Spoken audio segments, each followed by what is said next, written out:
I am joined today by my guest, Amanda O'Brien from contentfor. How are you doing, Amanda? Hi, David. I'm really well. Thank you. Thank you very much for having me. Absolute pleasure. Amanda, we were just talking off camera that the last time I saw you was on stage at the NAA conference in London, which was great. And I saw you there with two other powerhouses of content for estate agents. But I think it's worth pointing out, and maybe this is the premise of everything that we talk about today, there's a really good reason why we have people like you, because we, as estate agents, find ourselves in 2022 having to wear a lot of hats. We're not just selling properties. We are not just taking photos of something and then putting it online and then letting it go. We're also under pressure to really sort of transmit to the members of the public a sort of image of ourselves as being helpful, as being on the ball and knowledgeable. And sometimes the only way to do that is through content. But if you ask me, as estate agents, if you wear too many hats all at the same time, you start to get quite confused. And Yeah. you know what they say, a master of none in terms of all these different jobs that you've got. If I could pick one thing that I do really well, I hope it would be going in, winning an instruction and dealing with my clients. If you then say, right, David, that's great, but also I want you to sit up tonight and write me a blog on the importance of interest rate rises in your local area, I'll tell you that sounds like it's going to give me a headache. So Yeah, well, luckily, there's a solution for that. well, there is, but I mean, you can't, it's important to note that, you can't, not everybody can't be good at everything. So, you've definitely got the personality to be going out there and getting the instructions and, and doing that side of things within your business, as have most estate agents or many estate agents. But that doesn't mean that you're able to then use your creativity that you have in the same way to then create and write content. So, and that's where it all goes to pieces, really, because we haven't all got every skill. That's why we employ other people and we outsource things. And but it's also the reason why we do all have to wear lots of hats. Any business owner, not just estate agents, will say that. You're trying to dip your fingers in all parts of your business all the time, and that's no good for anybody. You can't do it. So Amanda, just give us a little bit of a background of how you personally came to sort of content marketing for agents. Like, where did this come from? So I've worked previously with estate agents for a long time, and it was in the beginning mostly on their corporate materials. So on things that you'd leave at a valuation, so maybe a corporate plaque with all the information within it. So I'd work on that side of things. And obviously in the course of my job, I was often visiting estate agents in person, and I was often looking at their websites. And what struck me when I looked at most estate agents' websites was that there would be this poor, neglected blog page with tumbleweed, blowing through it, that had one blog on last updated 2007. The importance of making sure your hit pack is ordered before you market. Yeah, that's exactly that. And that was all I was seeing. And it just made me really sad, because there's nothing worse than a neglected blog page. If you've got a blog page and you've got like 2 posts 8 months apart, that's actually worse than having an empty blog page, because when you have 2 posts that far apart, it looks like you've got, oh yeah, I must do my blog, and then you've done it, and then you've just wandered off and forgotten all about it again. And that's worse, because it's just unprofessional. It almost shows, I mean, that lack of consistency is worrying anyway, but I think it almost shows that you're only doing it to please people at that point. Yeah, exactly. It doesn't really matter to you. But it's interesting, because my take on blogs, and I must tell you, at the beginning, when blogs were first a thing, before vlogs were a thing, and people started blogging, you thought, okay, look, this is vaguely interesting. Anybody with a computer can give their point of view. And then you saw companies sort of putting these blogs on. And my initial thoughts were, well, no one's going to come and read that. But there were all sorts of great reasons why you would do it. So things like SEO, to make sure that the traffic is picking up on the same things. But what I now know, and this is a few years on, I've learned a few tricks, is that used correctly, content isn't just passive.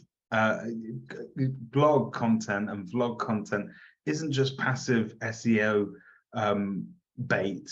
It is also has the potential to actually generate leads in its own right. So yeah, exactly, because you're showing people that you're turning up every day, you're putting helpful content out there. And the good thing about content marketing, particularly with blog posts, is that if you're producing content that is helpful, educational, inspirational, and engaging, which is exactly what it should be, on topics that, yes, home movers are going to read, but other people who aren't looking to move right now are also going to read. So you make sure you've got that mix of topics. You're picking up leads from people who might not be ready to move home right now, but are going to remember you because of that visibility later on when they're ready. And leads can be gained not just through blogs either, through your social media, and also through e-guides, giving away anything free, that they're great lead magnets as well. And blogs can be used for that. The e-guides to me are beautiful, only because it gives you an opportunity for data capture as well. So it's great exactly. When somebody says, "Oh, David, I read one of your blogs and I found it interesting." Great. But, "Oh, David, I've read one of your blogs and actually I don't need you to tell me about it because I've got your details, your email address and your phone number. And if I want to, I can pick up the phone and say, hey, it's David. I noticed that you downloaded the e-guide. Just want to check. Any other questions?" I mean, it's a great conversation opener, isn't it? It is, yeah, because you're not cold calling then, and we all know how everybody feels about cold calling. We all hate it. So if you've got that in, then that's fantastic. And as well as that, if you've been publishing blog posts online for some time, and you've got your social media going, and you're doing your e-guides and everything, people start to feel like they know you, even though they don't actually know you. So that gives you an in as well, because people who are perhaps calling you out for evaluation feel like they have a connection with you before you've actually even put one foot over the doorstep, which is perfect. And I suppose that logical extension of that argument is actually, by seeming more knowledgeable on a certain subject, for whatever reason, that correlates with trust as well. Yep. The guy or the girl that's coming in to value my house or talk to me about my move, which, let's face it, we sometimes underestimate this, but it is the single biggest financial transaction most people are going to make in their lifetime, never mind that week. So I think when you look at it in that context, to have something that makes you seem knowledgeable in your field of expertise, but also by the time you get to their house, they have a sense that actually I'm in safe hands. These people know what they're doing. Yeah, your reputation kind of goes before you, really, which is what you need, because we all know that, a lot of estate agents, they get a bit of a bad rep, don't they? So, it's good to be able to kind of show before you meet somebody that you are trustworthy, and that you have got a good reputation, and that you are helpful, and also that you're not just interested in getting the instruction and it's all about the fee, that kind of thing. It's really important, I think, to get across to people that you care, because estate agency is a people business at the end of the day. So why wouldn't you show that you care and that you want to be helpful, and that it's not just all about winning the valuation and then charging an extortionate amount of money? And although you and I deal with people that are moving houses every day, or people that deal with the house moving process every day, so it's second nature to us. We know, roughly speaking, how long a transaction might take start to finish. We might know there's certain pitfalls in place, etc. But general members of the public move house not every day, and they need information. So What we do know about buyers and prospective sellers is that they do their research before they instruct an agent. And Yes. therefore, that content that you're putting out there is probably one of the best adverts that you can have for your Yes. expertise. Yeah. Yeah, exactly. And so many agents think that if they put out content that says we've won 12 awards, we've been established for 150 years, between all our staff, we've got 70 years of experience, or whatever it is, the general stuff, you know, we give free valuations. I haven't met an estate agent yet who doesn't offer a free valuation. That is not a USP, you know, and this is the kind of stuff that is being put out by most agents. And that, as far as I'm aware, when people are looking to choose their estate agent, they don't pick the agent on the number of awards or the number of years they've been in No. business, because other stuff is important. And if they have seen you online and around and in the community, being helpful, you're the one that's going to stick in their mind, and you do that through content marketing with important topics rather than it all being, you know, me. Yeah, and it's topics that do matter to people. Yeah. And those topics in your content, I know we're going to talk about your service and the sort of content you push out there, but presumably you're almost like it's journalism at its best, isn't it? You need to react to what's happening in the market. So presumably at this time of the year, as we're headed into perhaps more and more, we'll talk about the cost of living and all that sort of stuff. People need comfort. They need reassurance on certain things. They do. And to some extent, yes, you have to be, you know, aware of what's happening and have content going out there that is topical. But at the same time, you've also got to have that evergreen content going out as well, which is the content that doesn't date. So you have to have content out there that talks about the steps that first-time buyers need to take, you know, when they're looking to buy their first home, or the ways that you can stage your home to make it look fabulous before the photographer comes. And what's important to note about that type of content is that it's easy to read. So it's an easy coffee break read for somebody who is looking for information, because remember that when people go online, they're usually searching for the solution to their problem that they have, or they're looking for information or help or an answer to a question. So you can do that as an estate agent and actually, you know, answer their question, then you're one step ahead already. But that content is as important as the topical stuff. And that content that is evergreen will continue to build traction over a number of years for you, if it's on your blog pages. So it doesn't just work for the now like the topical stuff does, it works forever for you. And here's a great hack for those of you that know that you should be doing more video content but never really get around to scripting it properly. Take those amazing blogs with that amazing content and read them out to a camera, and just see if you can make that bridge between blog and vlog, and suddenly you've actually got something that's also visually compelling for people to watch. And I think actually your blog content, it fits so well because it's easy to read. It's also easy. It's almost given across in a conversational manner. So I could quite easily take all of your blogs and sit here all day, and I know by the end of it, I'd have enough video content for the rest of the year. Top tip. Yeah. That's a good tip. That is actually one of my favorite tips as well. And when I speak with people, I always say, you know, the blog is your hub, and then you have like these little spider legs going out, which are your social media, your newsletters, your email marketing, etc. And actually one blog can do all of that. So and your videos as well, obviously, which you've just mentioned. With the videos, you can kind of it works two ways, because not only can you get out there and actually record videos using the blogs as a script, but it means you can get out into your community and do the recording outside.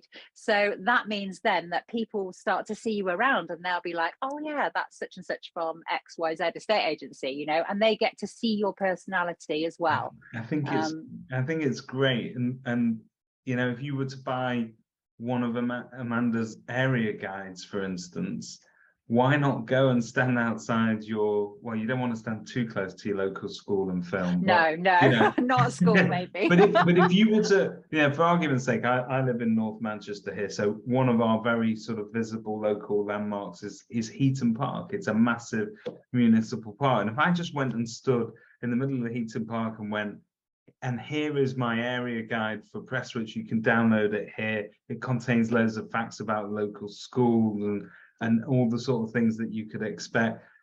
You know, that then becomes a compelling advert for people to download it. So I'm a massive advocate of what you, big fan here, big fan. Big fan. But I do think actually there are more uses for this sort of stuff, and it shouldn't just sit on a back page of your website so that your web designers can tell you you've got some great SEO. You can actually use it to drive proper leads to your you know, real sort of vendor leads, people that are worth having conversations with. So we've given all the reasons why this is the most amazing thing in the world. Now we need to show how it's done. So Amanda, tell us a little bit about your service and how it works for an agent. How easy is it, for instance, to onboard and get using it? It's super, super simple. And I was hoping really, you were going to say that. No, well, it was really important for it to be super simple, because we know already that agents don't have a lot of time. You know, they're rushing here, there, and everywhere. And, you know, we've already discussed the fact that, you know, they can't sit down and write, you know, blog posts and whatever. So, it's really simple. So, and this whole service came about from the fact I mentioned before that, you know, a lot of blog pages just seem to have tumbleweed flying through them, and it was really clear that agents didn't have time to do this stuff. So we thought, right, we'll create a kind of library, a content library of some evergreen and some topical blog content that agents can literally take and use as their own. And they can either use it exactly as it is, exactly as we've written it, or they can adapt it to suit themselves if they want it to be a little bit more exclusive. But one of the things we wanted to do was make sure that it was properly SEO'd as well. So, because obviously that's really important. So we decided that we would make sure that everything is, the important bits are pre-populated for agents. So when they join, they literally have to fill in 1-2 minute personalization section with all their details, and those then automatically pre-populate into every article within the library. So their agency name, phone number, web address, etc., all of that is already there, so they don't have to mess about going, oh god, I've got to add this, that, and the other in. Yeah. So everything is there already. There's access to that library 24/7 as well. So and it's literally no technical expertise is required at all. It's copy and paste job. So what you're saying is even I could operate it. It's idiot proof for me, right? It's completely idiot proof. Honestly, nobody's had a problem with it yet. So you know, yeah, it's completely idiot proof. You literally go in, choose from, there's hundreds and hundreds and hundreds of articles within the library. We add to that library every single month, so it's not a static library. It's constantly having new content being added to it, so it's growing all the time. You go in, choose your article, copy and paste, grab the image, Bob's your uncle, off you go to your own blog page, paste it in, done. That sounds super simple, yeah. Super straightforward. And in terms of cost as well, it's easy it's easily definable. It's that set cost, isn't it? Yeah. So the service, it starts at $19.99 per month. It's there's no contract, it's just an ongoing rolling thing. Starts at $19.99. That's just for one. You can choose one blog, but one isn't really enough. That's just for you to test it. You know, ideally you need to be posting once a week on your blog. That's the ideal.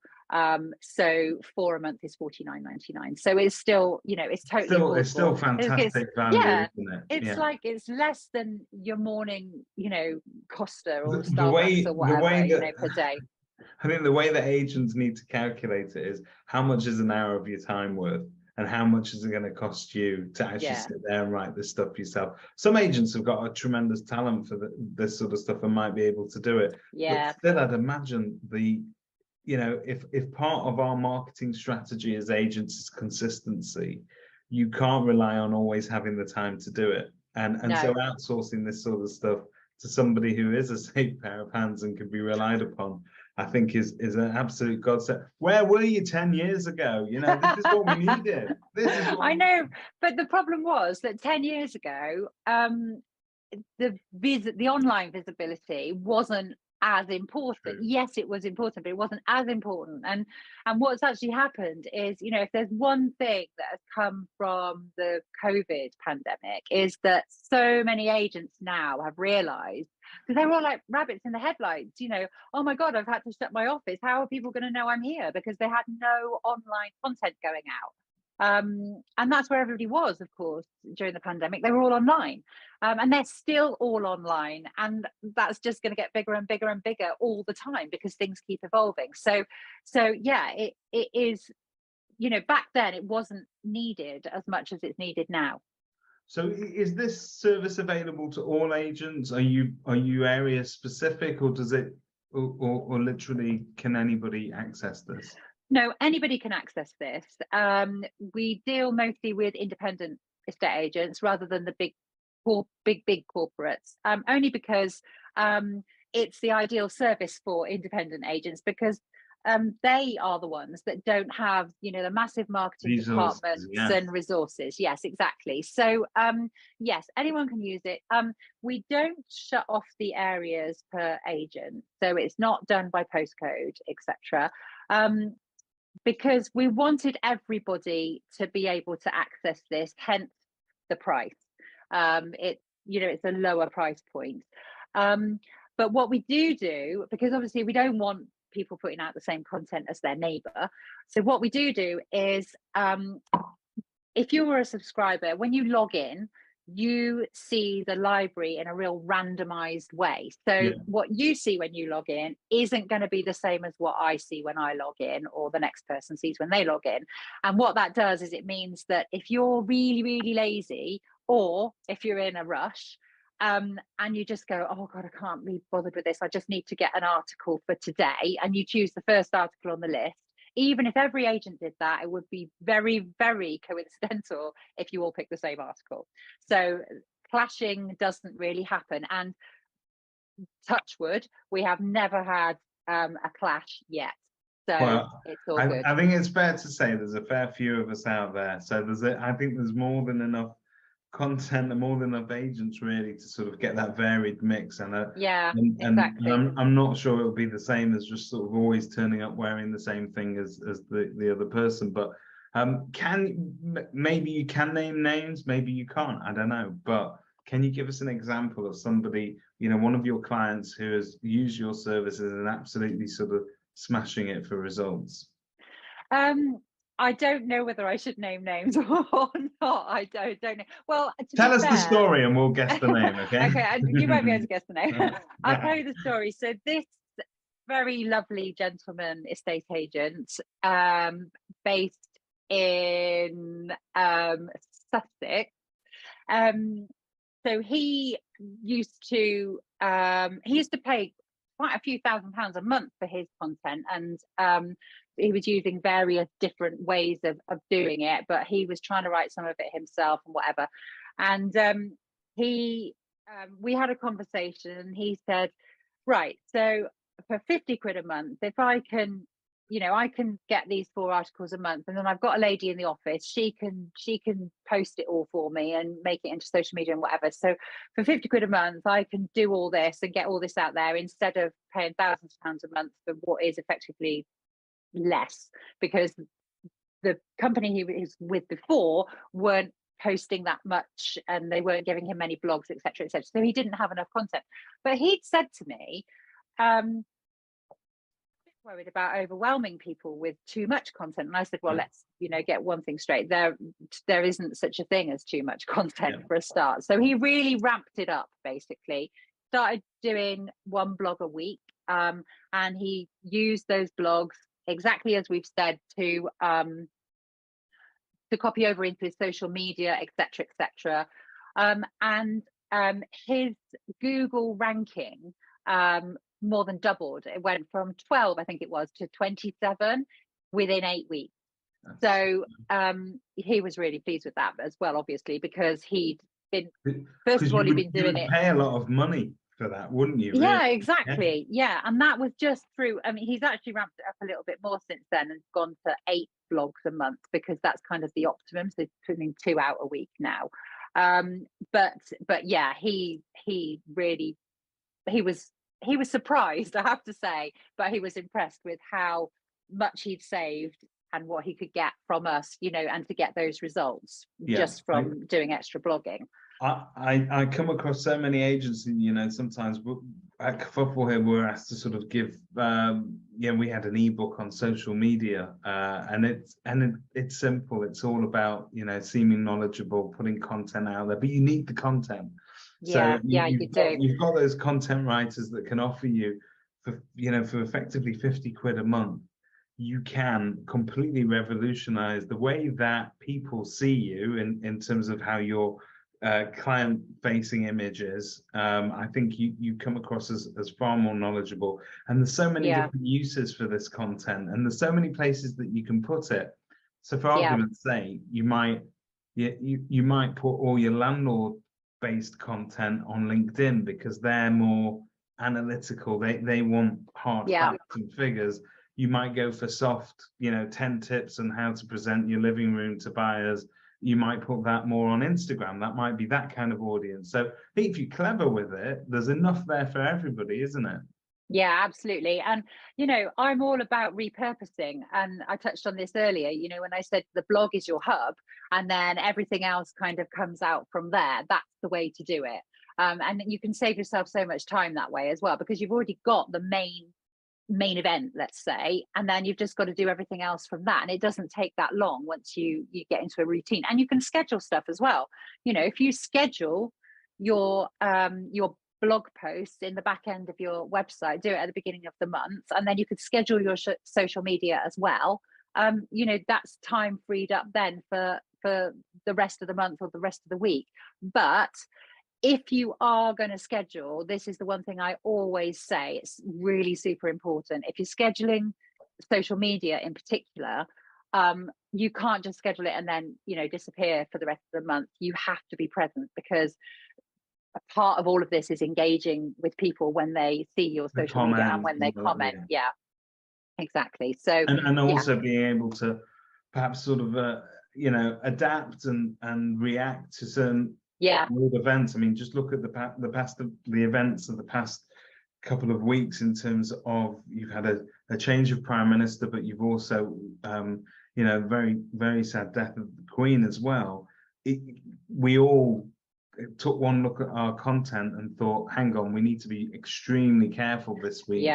The messaging that we're putting out, this is not the environment where you can go for hard sell.